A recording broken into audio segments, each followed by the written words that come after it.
ಗೃಹಲಕ್ಷ್ಮಿ 26ನೇ ಕಂತು ಜೊತೆಗೆ ಮತ್ತೆ 2,000 ಬಿಡುಗಡೆ. ಫ್ರೀ ಬಸ್ ಪ್ರಯಾಣಕ್ಕೆ ಸ್ಮಾರ್ಟ್ ಕಾರ್ಡ್ ವಿತರಣೆ. ವೆಲ್ಕಮ್ ಬ್ಯಾಕ್ ಟು ಸ್ಕೀಮ್ ವಾರ್ತಾ ಕನ್ನಡ ನ್ಯೂಸ್ ಚಾನೆಲ್. ಸ್ನೇಹಿತರೆ, ಇವತ್ತಿನ ವಿಡಿಯೋದಲ್ಲಿ ಒಂದು ಇಂಪಾರ್ಟೆಂಟ್ ಅಪ್ಡೇಟ್ಸ್ ಇದೆ. ಅದು ಕೂಡ ಶಕ್ತಿ ಯೋಜನೆಯ ಸ್ಮಾರ್ಟ್ ಕಾರ್ಡ್ ಬಗ್ಗೆ. ಅದಲ್ಲದೆ 26ನೇ ಕಂತಿನ ಜೊತೆಗೆ 2,000 ಹಣ ಪುನಃ ನಿಮಗೆ ಬಿಡುಗಡೆ ಆಗ್ತಾ ಉಂಟು, ಜಮಾ ಆಗ್ತಾ ಉಂಟು. ಇದರ ಬಗ್ಗೆನೂ ಕೂಡ ಮುಖ್ಯವಾದ ವಿಷಯನ ವಿಡಿಯೋದಲ್ಲಿ ತಿಳಿಸ್ಕೊಡ್ತಾ ಇದ್ದೇನೆ. ಯಾರು ಕೂಡ ಸ್ಕಿಪ್ ಮಾಡಿ ನೋಡಬೇಡಿ. ಯಾಕೆಂತ ಹೇಳಿದರೆ ವೆರಿ ಇಂಪಾರ್ಟೆಂಟ್ ಅಂತ ಹೇಳಿದರೆ, ಒಂದು ಸ್ಮಾರ್ಟ್ ಕಾರ್ಡ್ ಶಕ್ತಿ ಯೋಜನೆಯ ಸ್ಮಾರ್ಟ್ ಕಾರ್ಡ್ ಅದು ಈಗ ಆಲ್ರೆಡಿ ಸರ್ಕಾರದಿಂದ ಒಂದು ಮಾಹಿತಿ ಬಂದಿತ್ತು. ಆದರೆ ಎಲ್ಲಿ ಕೂಡ ಜಾರಿಗೊಳಿಸಿಲ್ಲ. ಆದರೂ ಕೂಡ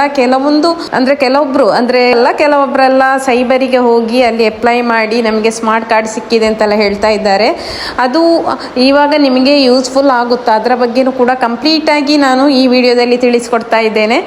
ಅದೇ ರೀತಿ ನಿಮಗೆ ಈ ಇನ್ಫಾರ್ಮೇಷನ್ ಸಿಕ್ಕಿದ ತಕ್ಷಣ ನೀವು ನಿಮ್ಮ ಹತ್ತಿರದವರಿಗೂ ಮಾಹಿತಿ ಕೊಟ್ಟರೂ ಆಗ್ಬೋದು, ಅಥವಾ ಈ ಲಿಂಕನ್ನು ಶೇರ್ ಮಾಡಿದರೂ ಆಗುತ್ತೆ.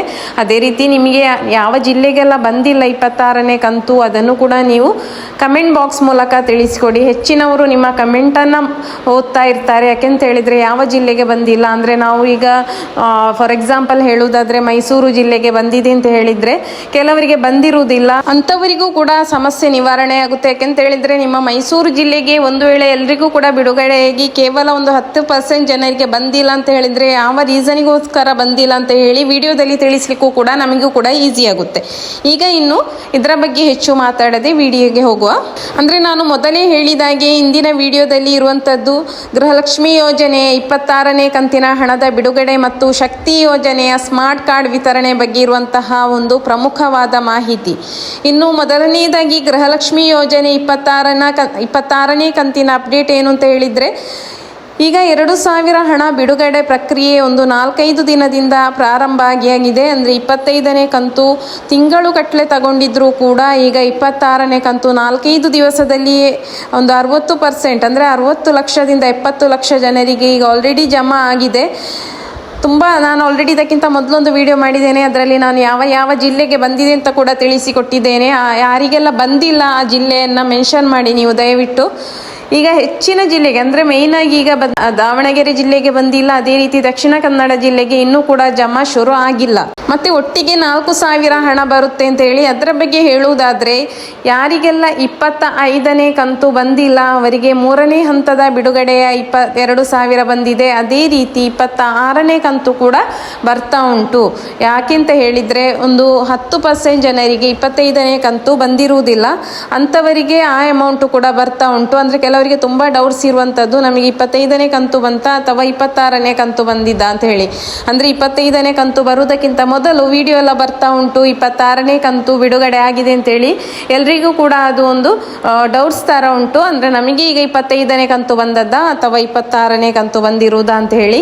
ಒಂದು ವೇಳೆ ನಿಮಗೆ 25ನೇ ಕಂತು ಬಂದಿಲ್ಲ ಅಂತ ಹೇಳಿದರೆ ನಿಮಗೆ ಅದೇ 2,000 ಬಂದಿರುವಂಥದ್ದು, 26ನೇ ಕಂತು ಖಂಡಿತ ಅಲ್ಲ. ಮತ್ತು ನಿಮಗೆ 26ನೇ ಕಂತು ಯಾವಾಗ ಬರುತ್ತೆ ಅಂತ ಅದನ್ನು ಕೂಡ ನೋಡಲಿಕ್ಕೆ ಹೋದರೆ, ನಿಮಗೆ ಗೃಹಲಕ್ಷ್ಮಿ ಹಣ 3 ಹಂತದಲ್ಲಿ ಬಿಡುಗಡೆ ಆಗುತ್ತೆ. ಅದರಲ್ಲಿ 3ನೇ ಹಂತದ ಬಿಡುಗಡೆಯಲ್ಲಿ ನಿಮಗೆ 26ನೇ ಕಂತು ಕೂಡ ಬರುತ್ತೆ. ಇಲ್ಲ ಅಂತ ಹೇಳಿದರೆ ಇವತ್ತು ನಿಮಗೆ 2,000 ಬಂದರೆ ನಾಳೆ ಕೂಡ ಬರುವಂತಹ ಚಾನ್ಸಸ್ ಕೂಡ ಉಂಟು.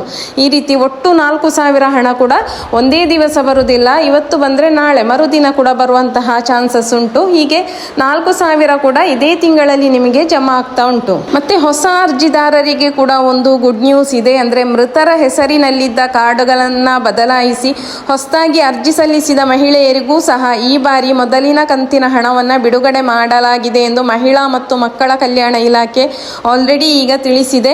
ಹೇಗೆಂತ ಹೇಳಿದರೆ, ಇಷ್ಟರ ತನಕ ಈಗ ಯಾರೆಲ್ಲ ರೇಷನ್ ಕಾರ್ಡಲ್ಲಿ ಮೃತಪಟ್ಟಿದ್ದಾರೋ, ಯಜಮಾನಿ ಅಂತ ಹೇಳಿ ಯಾರು ಮೃತಪಟ್ಟಿದ್ದಾರೋ ಅಂಥವರ ಮರಣ ಸರ್ಟಿಫಿಕೇಟನ್ನು ಕೊಟ್ಟು ಕ್ಯಾನ್ಸಲ್ ಮಾಡಿರ್ತಾರೆ. ಅವರು ಪುನಃ ಅವರ ನೆಕ್ಸ್ಟ್ ಯಾರು ಬರುತ್ತೆ ಸೊಸೆಯ ಯಾರು ಅವರು ಅಪ್ಲೈ ಮಾಡಿ ಕೂಡ ಒಂದು 3-4 ತಿಂಗಳಾದರೂ ಕೂಡ ಹಣ ಇಷ್ಟರವರೆಗೆ ಬಿಡುಗಡೆ ಆಗಿರಲಿಲ್ಲ. ಅವರಿಗೆ ಒಂದು ಹೊಸ ಭರ್ಜರಿ ಗುಡ್ ನ್ಯೂಸ್ ಅಂತಲೇ ಹೇಳ್ಬೋದು. ಈ ತಿಂಗಳಿನಿಂದ ಮೊದಲಿನ ಕಂತಿನ ಅಂದರೆ ಈಗ 26ನೇ ಕಂತು ಏನು ಬಿಡುಗಡೆ ಆಗಿದೆ, ಆವಾಗ ಇವರಿಗೆ ಈ ಮೃತಪಟ್ಟ ಹೆಸರಿನಲ್ಲಿ ನೋಂದಾಯಿಸಲ್ಪಟ್ಟ ಬೇರೆ ಹೆಸರಿನವರಿಗೆ, ಅಂದರೆ ಸೊಸೆ ಅತ್ತೆ ಮೃತಪಟ್ಟಿದ್ರೆ ಸೊಸೆಗೆ, ಈ ರೀತಿ ಅವರಿಗೆ ಈ ತಿಂಗಳಿನಿಂದ ಮೊದಲಿನ ಹಂತದ ಹಣವನ್ನು ಬಿಡುಗಡೆ ಮಾಡಿ ಆಗಿದೆ. ಅದನ್ನು ಲಕ್ಷ್ಮೀ ಹೆಬ್ಬಾಳ್ಕರ್ ಮೇಡಮ್ ಅವರು ಕೂಡ ಆಲ್ರೆಡಿ ಸುದ್ದಿಗೋಷ್ಠಿಯಲ್ಲಿ ಕೂಡ ತಿಳಿಸಿದ್ರು. ಇದು ಅವರಿಗೆ ಮೊದಲಿನ ಕಂತು ಬರುವಂಥದ್ದು. ಅಂದರೆ ಈ ಹಿಂದೆ ಕೂಡ ಬಂದಿದೆ, ಅದು ಮೃತರ ಹೆಸರಿನಲ್ಲಿ ಬಂದಿರೋದು. ಅವರು ಮೃತಪಟ್ಟಿರುವುದಿಲ್ಲ. ಅವರ ಮೃತಪಟ್ಟ ನಂತರ ಯಾರೆಲ್ಲ ಅಪ್ಲೈ ಮಾಡಿ ಅದನ್ನು ಕ್ಯಾನ್ಸಲ್ ಮಾಡಿ ಹೆಸರನ್ನು ಡಿಲೀಟ್ ಮಾಡಿ ಹೊಸ ಅಪ್ಲೈ ಮಾಡಿದ್ದೀರೋ ಅಂಥವರಿಗೆ 26 ಕಂತಿನ ಜೊತೆಗೆ ಮೊದಲಿನ ಕಂತನ್ನು ಹಾಕಿರ್ತಾರೆ. ಇದು ಕೂಡ ಮಹಿಳಾ ಮತ್ತು ಮಕ್ಕಳ ಕಲ್ಯಾಣ ಇಲಾಖೆಯಿಂದಲೇ ಮಾಹಿತಿ ಬಂದಿರುವಂಥದ್ದು. ಇದರ ಜೊತೆಯಲ್ಲಿ 25ನೇ ಕಂತಿನ ಹಣ ಯಾರಿಗೆಲ್ಲ ಬಂದಿಲ್ಲವೋ ಇವತ್ತಿನ ತನಕ ಅವರಿಗೆ ಕೂಡ ಹಣ ಜಮಾ ಆಗುತ್ತೆ. ಅಂಥವರಿಗೆ ಇದೇ ತಿಂಗಳ ಅಂತ್ಯದೊಳಗೆ 26ನೇ ಕಂತಿನ ಹಣವು ಸಹ ಸಿಗಲಿದೆ ಎಂದು ಭರವಸೆಯನ್ನು ಕೂಡ ನೀಡಲಾಗಿದೆ. ಇದನ್ನು ಸ್ವತಃ ಲಕ್ಷ್ಮಿ ಹೆಬ್ಬಾಳ್ಕರ್ ಮೇಡಮ್ ಅವರೇ ತಿಳಿಸಿರುವಂಥದ್ದು. ಯಾಕೆಂತ ಹೇಳಿದರೆ 25ನೇ ಕಂತು ಬರದವರಿಗೆ 25 ಕಂತಿನ ಜೊತೆಗೆ 3ನೇ ಹಂತದಲ್ಲಿ 26ನೇ ಕಂತು ಕೂಡ ಬರುತ್ತೆ. ಅಂದರೆ ಎಲ್ಲ ಜಿಲ್ಲೆಯವರಿಗೆಲ್ಲ, ಕೆಲವೊಂದು ಜಿಲ್ಲೆಗೆ 25 ಕಂತಿನ ಮರುದಿವಸವೇ 26ನೇ ಕಂತು ಕೂಡ ಹಾಕಿರ್ತಾರೆ. ಈಗ ತುಂಬ ಜಿಲ್ಲೆಗಳಿಗೆ ಒಂದು 17-18 ಜಿಲ್ಲೆಗೆ ಕೂಡ ಹಣ ಜಮಾ ಶುರು ಆಗಿದೆ. ಕೆಲವೊಂದು ಜಿಲ್ಲೆಗೆ ಮಾತ್ರ ಬಾಕಿ ಇರುವಂಥದ್ದು. ಅವರಿಗೆ ಕೂಡ ಇನ್ನೂ 2 ದಿನದಲ್ಲಿ ಜಮಾ ಆಗುತ್ತೆ. ಯಾಕೆಂತ ಹೇಳಿದರೆ ಅದು ಒಂದು ದಿವಸ ಅಂತ ಹೇಳಿದರೆ ಸಂಜೆ 4-5 ಗಂಟೆ ತನಕ ಮಾತ್ರ ಬರುವುದಲ್ಲ, 11ವರೆಗೆ ಕೂಡ ಹಣ ಬಂದಿರುತ್ತೆ. ಅದು ಕೆಲವೊಂದು ಕಮೆಂಟನ್ನು ನೋಡಿದೆ ನಾನು, 11ವರೆಗೆ ಕೂಡ ಕೆಲವೊಂದು ಜಿಲ್ಲೆಯ ಫಲಾನುಭವಿಗಳಿಗೆ ಹಣ ಬರ್ತಾ ಉಂಟು. ಅಂದರೆ ನಿರಂತರವಾಗಿ ಹಣ ಬರ್ತಾ ಉಂಟು. ನಮಗೆ ಬ್ಯಾಂಕ್ ಸಮಯದಲ್ಲಿ ಮಾತ್ರ ಅಲ್ಲ, ನೀವು ಇನ್ನು ಸಂಜೆ 6 ಗಂಟೆ ತನಕ ಬಂದಿಲ್ಲ ಅಂತ ಹೇಳಿದರೆ ನಮಗೆ ಇವತ್ತು ಬರುವುದಿಲ್ಲ ಅಂತ ಹೇಳಿ ಅಂದ್ಕೊಳ್ಳೋದು ಬೇಡ. ಯಾಕೆಂತ ಹೇಳಿದರೆ 8 ಗಂಟೆಗೂ ಬರುತ್ತೆ, ರಾತ್ರಿ 9 ಗಂಟೆ, 10, 11 ಗಂಟೆ ತನಕ ಸಮೇತ ಬಂದಿರುವಂತಹ ಒಂದು ಪ್ರೂಫ್ ಕೂಡ ಇದೆ. ಅದಕ್ಕಾಗಿ ಹೇಳ್ತಾ ಇರುವಂಥದ್ದು. ಮತ್ತು ಈ ವಿಡಿಯೋದಲ್ಲಿ ಯಾವುದೇ ಒರಿಜಿನಲ್ ಇನ್ಫಾರ್ಮೇಷನ್ ಮಾತ್ರ ಇರುವಂಥದ್ದು, ಯಾವುದೇ ಸುಳ್ಳು ಮಾಹಿತಿ ಇಲ್ಲ. ನಾನು ಮೊದಲಿನ ವಿಡಿಯೋದಲ್ಲಿ ಕೂಡ ತಿಳಿಸಿದ್ದೆ ಶಕ್ತಿ ಯೋಜನೆಯ ಸ್ಮಾರ್ಟ್ ಕಾರ್ಡ್ ಬಗ್ಗೆ. ಆದರೆ ಅದು ಈಗ ಫೇಕ್ ಆಗಿ ಎಲ್ಲರೂ ಕೂಡ ಶಕ್ತಿ ಯೋಜನೆಯ ಸ್ಮಾರ್ಟ್ ಕಾರ್ಡಿನ ವಂಚನೆಗೆ ಒಳಗಾಗ್ತಾ ಇದ್ದಾರೆ. ಅಂದರೆ ಶಕ್ತಿ ಯೋಜನೆಯ ಸ್ಮಾರ್ಟ್ ಕಾರ್ಡ್ ವಿತರಣೆಯ ಸತ್ಯಾಸತ್ಯತೆಯನ್ನು ಕೂಡ ಈ ವಿಡಿಯೋದಲ್ಲಿ ತಿಳಿಸ್ತಾ ಇದ್ದೇನೆ. ಅಂದರೆ ಯಾರೂ ಕೂಡ ವಂಚನೆಗೆ ಒಳಗಾಗಬೇಡಿ. ಇತ್ತೀಚೆಗೆ ಸಾಮಾಜಿಕ ಜಾಲತಾಣದಲ್ಲಿ ಶಕ್ತಿ ಸ್ಮಾರ್ಟ್ ಕಾರ್ಡ್ ವಿತರಣೆ ಆರಂಭವಾಗಿದೆ ಎಂಬ ಸುಳ್ಳು ಸುದ್ದಿಗಳು ಹರಡುತ್ತಿವೆ. ಆದರೆ ಸರ್ಕಾರವು ಅಧಿಕೃತವಾಗಿ ಇನ್ನೂ ಯಾವುದೇ ಅರ್ಜಿ ಸಲ್ಲಿಕೆಯನ್ನು ಪ್ರಾರಂಭಿಸಿಲ್ಲ. ಸ್ಮಾರ್ಟ್ ಕಾರ್ಡ್ ವಿತರಣೆ ಬಗ್ಗೆ ಸರ್ಕಾರ ಇನ್ನೂ ಕೂಡ ನಿರ್ಧಾರ ಕೈಗೊಳ್ತಾ ಇರುವುದಷ್ಟೇ. ಅಲ್ಲಿಯವರೆಗೆ ನೀವು ನಿಮ್ಮ ಆಧಾರ್ ಕಾರ್ಡ್ ಅಥವಾ ಗುರುತಿನ ಚೀಟಿ ತೋರಿಸಿಯೇ ಉಚಿತ ಪ್ರಯಾಣ ಮಾಡುವಂಥದ್ದು. ಇನ್ನು ನೀವು ಸೈಬರ್ ಸೆಂಟರಿಗೆ ಹೋಗಿ ಹಣ ನೀಡಿ ಸ್ಮಾರ್ಟ್ ಕಾರ್ಡ್ ಮಾಡಿಕೊಳ್ಬೇಡಿ. ಅಂತ ಕಾರ್ಡ್ಗಳು ಬಸ್ಸಿನಲ್ಲಿ ಮಾನ್ಯವಾಗುವುದಿಲ್ಲ. ಯಾಕೆಂತ ಹೇಳಿದರೆ ನೀವು 200-300 ರೂಪಾಯಿ ಎಲ್ಲ ಕೊಟ್ಟು ಒಬ್ಬರು ಮಾಡಿದಾಗ, ಅಂದರೆ ಒಂದು ಕಮೆಂಟ್ ನೋಡಿದೆ, ಯಾಕೆಂತ ಹೇಳಿದರೆ ನಮಗೆ ಸ್ಮಾರ್ಟ್ ಕಾರ್ಡ್ ಪೋಸ್ಟ್ ಮೂಲಕ ಬಂದಿದೆ ಅಂತೇಳಿ. ಅದು ಯಾರು ಅಪ್ಲೈ ಮಾಡಿ ಬಂದಿರೋದಾ ಅಥವಾ ಹೇಗೆ ಬಂದಿರೋದು ಎಂಬ ಮಾಹಿತಿ ಇಲ್ಲ. ಆದರೂ ಕೂಡ ಅವರು ಸೈಬರ್ ಸೆಂಟರ್ಗೆ ಹೋಗಿ ಮಾಡಲಿಕ್ಕೆ ಹೇಳಿದರೆ ಅಲ್ಲಿ ಸೈಬರ್ ಸೆಂಟರ್ ಅವರು ಹಣಕ್ಕೋಸ್ಕರ ಮಾಡಿಕೊಡ್ತಾರೆ. ಈಗ ಅವರು ಯಾರು ಪಡ್ಕೊಂಡಿದ್ದಾರೋ ಅವರೊಂದು 4 ಅವರ ಊರಿನವರಿಗೆ ಹೇಳಿದರೆ ಅವರು ಕೂಡ ಅವರು ಎಲ್ಲಿ ಮಾಡಿರ್ತಾರೋ ಅಲ್ಲಿಗೆ ಹೋಗಿ ಎಲ್ಲರೂ ಕೂಡ ಸಾರ್ವಜನಿಕರು ಕೂಡ ಎಲ್ಲ ಪಬ್ಲಿಸಿಟಿ ಆದ ನಂತರ ಅದನ್ನು ಹೋಗಿ ಮಾಡಿಸ್ತಾರೆ. ಯಾಕೆಂತ ಹೇಳಿದರೆ ಶಕ್ತಿ ಯೋಜನೆ ಅಂತ ಹೇಳಿದರೆ ಅದು ತುಂಬ ಸುಲಭವಾದ ಯೋಜನೆ, ಎಲ್ಲ ಮಹಿಳೆಯರಿಗೂ ಕೂಡ ಯೂಸ್ಫುಲ್ ಆಗಿರುವಂತಹ ಯೋಜನೆ. ಆವಾಗ ಇವರು ಈ 300 ರೂಪಾಯಿ ಅಷ್ಟು ದೊಡ್ಡದಲ್ಲ, ನಾವು ಡೈಲಿ ಬಸ್ಸಲ್ಲಿ ಸಂಚರಿಸ್ತೇವೆ ಅಂತ ಹೇಳಿ ಶಕ್ತಿ ಯೋಜನೆಯ ಸ್ಮಾರ್ಟ್ ಕಾರ್ಡಿಗೋಸ್ಕರ ಸೈಬರಿಗೆ ಹೋಗಿ ಮಾಡಿಸಿಯೇ ಮಾಡ್ತಾರೆ. ಅದಕ್ಕೋಸ್ಕರ ಹೇಳ್ತಾ ಇರೋದು, ಯಾರೂ ಈಗ ಮಾಡಿಸಲಿಕ್ಕೆ ಹೋಗಬೇಡಿ. ಈ ಸ್ಮಾರ್ಟ್ ಕಾರ್ಡ್ ಬಗ್ಗೆ ಇನ್ನೂ ಕೂಡ ಸರ್ಕಾರದಿಂದ ಯಾವುದೇ ರೀತಿಯ ಅಧಿಕೃತವಾಗಿ ಜಾರಿಗೆ ಬಂದಿಲ್ಲ. ಜಾರಿಗೆ ಬಂದ ತಕ್ಷಣ ಅವರೇ ಎಲ್ಲಿಯಾದರೂ ವಿತರಣೆ ಮಾಡುವಂತಹ ಕಾರ್ಯ ಮಾಡ್ತಾರೆ. ಯಾರು ಕೂಡ ನೀವು ಸೈಬರ್ ಸೆಂಟರಿಗೆ ಹೋಗಿ ಈಗ ಮಾಡೋದು ಬೇಡ. ಈಗ ಮಾಡಿರುವಂತಹ ಯಾವುದೇ ಸ್ಮಾರ್ಟ್ ಕಾರ್ಡು ಕೂಡ ನಿಮಗೆ ಯೂಸ್ಫುಲ್ ಆಗುವುದಿಲ್ಲ. ಬಸ್ಗಳಿಗೆ ಅದಾಗುವುದಿಲ್ಲ. ನೀವು ಆಧಾರ್ ಕಾರ್ಡೇ ಈಗ ತೋರಿಸಿ ಮಾಡಬೇಕಾಗುತ್ತೆ. ಅಂದರೆ ಬಸ್ಸಿನಲ್ಲಿ ಪ್ರಯಾಣ ಮಾಡಬೇಕಾಗುತ್ತೆ. ಅದಕ್ಕೋಸ್ಕರ ನೀವು ಯಾರು ಕೂಡ ಈಗ ಸೈಬರ್ ಸೆಂಟರಿಗೆ ಹೋಗಿ ಮಾಡಿಸೋದು ಬೇಡ. ಯೋಜನೆ ಅಧಿಕೃತವಾಗಿ ಬಂದ ತಕ್ಷಣ ನಾನು ವಿಡಿಯೋ ಕೂಡ ಮಾಡಿ ತಿಳಿಸ್ಕೊಡ್ತಾ ಇದ್ದೇನೆ. ಆನಂತರ ನಾನು ಎಲ್ಲಿ ಮಾಡಿಸಬೇಕು ಅಂತ ಕೂಡ ನಮಗೆ ಇನ್ಫಾರ್ಮೇಷನ್ ಬಂದ ತಕ್ಷಣ ನಾನು ವಿಡಿಯೋದಲ್ಲಿ ತಿಳಿಸ್ತೇನೆ. ಇವಾಗ ಯಾರು ಕೂಡ ಸೈಬರ್ ಸೆಂಟರ್ಗೆ ಹೋಗಿ ಸ್ಮಾರ್ಟ್ ಕಾರ್ಡ್ ಮಾಡಿಕೊಳ್ಳುವಂತಹ ಅವಶ್ಯಕತೆ ಇಲ್ಲ. ಅದು ವ್ಯಾಲ್ಯೂಡ್ ಅಲ್ಲ. ಇನ್ನೂ ಮತ್ತೊಂದು ಇಂಪಾರ್ಟೆಂಟ್ ಅಪ್ಡೇಟ್ಸ್ ಅಂತ ಹೇಳಿದರೆ, ಬೆಂಗಳೂರು ಅಂದರೆ ಕೊಳ್ಳೇಗಾಲದಿಂದ ಬೆಂಗಳೂರಿಗೆ ಬರುತ್ತಿದ್ದಂತಹ BMTC ಬಸ್ನಲ್ಲಿ ಮಹಿಳಾ ಪ್ರಯಾಣಿಕರ ವಿರುದ್ಧ ಅವಾಚ್ಯ ಪದಗಳಿಂದ ನಿಂದಿಸಿದ ಕಂಡಕ್ಟರ್ ವಿರುದ್ಧ FIR ಕೂಡ ಈಗ ಆಗಿರುವಂಥದ್ದು. ಯಾಕೆಂತ ಹೇಳಿದರೆ ಸರ್ಕಾರ ಮತ್ತು ಮಹಿಳೆಯರಿಗೂ ಕೂಡ ಏಕವಚನದಲ್ಲಿ ಟೀಕಿಸಿರುವ ಕಾರಣ ಸರ್ಕಾರವನ್ನು ಟೀಕಿಸಿದೆ, ಅದೇ ರೀತಿ ಮಹಿಳೆಯನ್ನು ಕೂಡ ಏಕವಚನದಲ್ಲಿ ನಿಂದಿಸಿದ ಕಾರಣ ಕೆಂಗೇರಿ ಪೊಲೀಸ್ ಠಾಣೆಯಲ್ಲಿ FIR ದಾಖಲಾಗಿದ್ದು BMTC ಸಂಸ್ಥೆಯು ಶಿಸ್ತು ಕ್ರಮಕ್ಕೆ ಈಗ ಆಲ್ರೆಡಿ ಮುಂದಾಗಿದೆ. ಇದು ಹೆಚ್ಚಿನ ಬಸ್ಸುಗಳಲ್ಲಿ ನಡೆಯುವಂತಹ ಒಂದು ಸಮಸ್ಯೆ ಅಂತ ಹೇಳ್ಬಹುದು. ಯಾಕೆಂತ ಹೇಳಿದ್ರೆ ಮಹಿಳೆಯರು ಹತ್ತಿದ ತಕ್ಷಣ ಎಲ್ಲ ಕಂಡಕ್ಟರ್ ಅಂತ ಹೇಳುವುದಿಲ್ಲ, ಒಳ್ಳೆ ಕಂಡಕ್ಟರ್ಗಳು ಇರ್ತಾರೆ. ಕೆಲವೊಂದು ಕಂಡಕ್ಟರ್ಗಳು ಮಹಿಳೆಯರನ್ನ ಅದೇ ರೀತಿ ಸರ್ಕಾರವನ್ನು ನಿಂದಿಸ್ತಾರೆ. ಯಾಕೆಂತ ಹೇಳಿದ್ರೆ ನೀವು ಆಧಾರ್ ಕಾರ್ಡ್ ತೋರಿಸುವುದು ಸ್ವಲ್ಪ ಲೇಟ್ ಆದ್ರೂ ಕೂಡ ಈಗ ಮೊದಲಿನ ಹಾಗೆ ನೀವು ಆಧಾರ್ ಕಾರ್ಡ್ ಇಲ್ಲದೆ ಬಸ್ಸಿಗೆ ಹತ್ತುವ ಹಾಗಿಲ್ಲ, ನಮಗೇನು ಹಣ ಕಡಿಮೆ ಆಗಿಲ್ಲ, ನೀವು ಬಸ್ಸಲ್ಲಿ ಹಣ ಕೊಟ್ಟು ಹೋಗಿ, ಈ ರೀತಿ ಕೂಡ ಕಂಡಕ್ಟರ್ ಹೇಳಿರುವಂಥದ್ದು ನಾನು ಕೂಡ ಕೇಳಿರುವಂತಹ ವಿಷಯವೇ.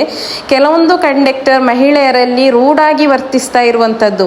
ಯಾಕೆಂತ ಹೇಳಿದ್ರೆ ಫ್ರೀಯಾಗಿ ಇವರು ಬರ್ತಾ ಇದ್ದಾರೆ, ಅದು ಗೌರ್ಮೆಂಟಿಂದ ಬರುವಂತಹ ಸವಲತ್ತನ್ನು ಉಪಯೋಗಿಸುವುದು ಅಂತ ಹೇಳಿ ಇವರು ಅಂದ್ಕೊಳ್ಳೋದಿಲ್ಲ. ಇವರು ಮಹಿಳೆಯರು ಫ್ರೀಯಾಗಿ ಬರ್ತಾ ಇದ್ದಾರೆ, ಅವರು ಆಧಾರ್ ಕಾರ್ಡ್ ತೋರಿಸುವುದು ಸ್ವಲ್ಪ ಲೇಟ್ ಆದರೂ ಕೂಡ ಅವರನ್ನು ಅವಾಚ್ಯ ಪದಗಳಿಂದ ಬೈಯುವಂಥದ್ದು ಎಲ್ಲ ಕಡೆ ಕೂಡ ನಡೀತಾ ಇದೆ. ಇದನ್ನು ನಿಲ್ಲಿಸಿದ್ರೆ ಇದು FIR ಆಗಿರುವುದು ಕೂಡ ಒಂದು ಒಳ್ಳೆಯ ವಿಷಯವೇ. ಯಾಕೆಂತ ಹೇಳಿದ್ರೆ ಇದು ಎಲ್ಲ ಕಂಡಕ್ಟರ್ಗಳಿಗೂ ಕೂಡ ಇದು ಒಂದು ಪಾಠ ಅಂತಲೇ ಆಗಬಹುದು. ಯಾಕೆಂತ ಹೇಳಿದ್ರೆ ಗೌರ್ಮೆಂಟಿಂದ ಸಿಗುವಂತಹ ಸವಲತ್ತುಗಳನ್ನು ಮಹಿಳೆಯರ ಸಬಲೀಕರಣಕ್ಕಾಗಿ ಮಾಡಿದ ಕಾರಣ ಮಹಿಳೆಯರು ಉಪಯೋಗಿಸ್ತಾ ಇರುವಂಥದ್ದು. ಅಂತಹ ಸವಲತ್ತನ್ನು ಇವರು ವಂಚಿಸಿ ಅಂದರೆ ವಂಚನೆಗೊಳಗಾಗಿಸುವುದು ನೋಡಿದರೆ, ಅಂದರೆ ಅವರು ಟೀಕಿಸಿರುವುದನ್ನು ನೋಡಿದರೆ ಯಾವ ಮಹಿಳೆಯರು ಕೂಡ ಬಸ್ಸಲ್ಲಿ ಪ್ರಯಾಣ ಮಾಡುವ ಹಾಗಿಲ್ಲ, ಆ ರೀತಿ ಟೀಕಿಸುವಂಥದ್ದು. ಅದಕ್ಕಾಗಿ ಇದು ಎಲ್ಲ ಕಂಡಕ್ಟರ್ಗಳಿಗೂ ಒಂದು ಪಾಠ ಆಗಲಿ. ಬಸ್ಸಲ್ಲಿ ಪ್ರಯಾಣ ಮಾಡುವುದು ಅವರ ಇಷ್ಟದ ಪ್ರಕಾರ, ಅವರ ಆಧಾರ್ ಕಾರ್ಡ್ ತೋರಿಸೋದಲ್ಲ, ಸರ್ಕಾರದಿಂದ ಬರುವಂತಹ ಒಂದು ಸವಲತ್ತನ್ನು ಉಪಯೋಗಿಸುವುದು ಕೂಡ ಎಲ್ಲ ಕಂಡಕ್ಟರ್ಗಳಿಗೂ ಇದು ಒಂದು ಪಾಠ ಅಂತಲೇ ಅನಿಸ್ತಾ ಇದ್ದೇನೆ. ಇನ್ನು ಇಂತಹ ಘಟನೆಗಳು ನಿಮ್ಮ ಊರಲ್ಲಿ ಕೂಡ ನಡೆದ್ರೆ ನೀವು ತಕ್ಷಣ ನಿಮ್ಮ ಹತ್ರದ ಪೊಲೀಸ್ ಸ್ಟೇಷನ್ಗೆ ಹೋಗಿ ಬಸ್ ನಂಬರನ್ನು ಹಿಡ್ಕೊಂಡು ಹೋಗಿ ಅಥವಾ ನಿಮಗೇನು ಅವರು ಟಿಕೆಟ್ ಕೊಡ್ತಾರ ಅದನ್ನು ಹಿಡ್ಕೊಂಡು ಹೋಗಿ ನೀವು ಕೂಡ ಕಂಪ್ಲೇಂಟನ್ನು ರಿಜಿಸ್ಟರ್ ಮಾಡ್ಕೊಳ್ಳಿ. ಯಾಕೆಂತ ಹೇಳಿದರೆ ಇದು ಎಲ್ಲ ಕಂಡಕ್ಟರ್ಗಳಿಗೂ ಒಂದು ಪಾಠ ಆಗಲಿ. ಹೀಗೆ ಇವತ್ತಿನ ವಿಡಿಯೋದಲ್ಲಿ ಪ್ರಮುಖವಾದ ಎಲ್ಲ ವಿಷಯಗಳನ್ನು ತಿಳಿಸಿದ್ದೇನೆ ಅಂತ ಅಂದ್ಕೊಂಡಿದ್ದೇನೆ. 25 ಮತ್ತು 26ನೇ ಕಂತಿನ ಹಣದ ಬಗ್ಗೆಯೂ ತಿಳಿಸಿದ್ದೇನೆ, ಶಕ್ತಿ ಯೋಜನೆಯ ಸ್ಮಾರ್ಟ್ ಕಾರ್ಡ್ ಬಗ್ಗೆಯೂ ತಿಳಿಸಿದ್ದೇನೆ.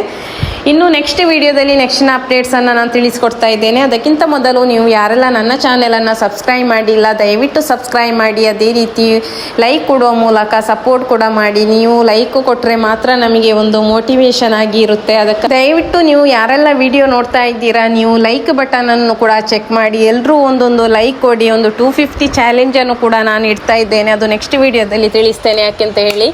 ಸೊ ದಯವಿಟ್ಟು ಎಲ್ಲರೂ ವಿಡಿಯೋ ನೋಡುವಾಗ ಲೈಕ್ ಬಟನನ್ನು ಒಂದು ಚೆಕ್ ಮಾಡಿ, ಎಷ್ಟು ಲೈಕ್ ಬಂದಿದೆ ಅಂತೇಳಿ. ಲೈಕ್ 250 ಆಗಿಲ್ಲ ಅಂದರೆ ನೀವು ಒಂದು ಲೈಕ್ ಕೊಡುವ ಮೂಲಕ ಸಪೋರ್ಟ್ ಮಾಡಿ. Thank you for watching.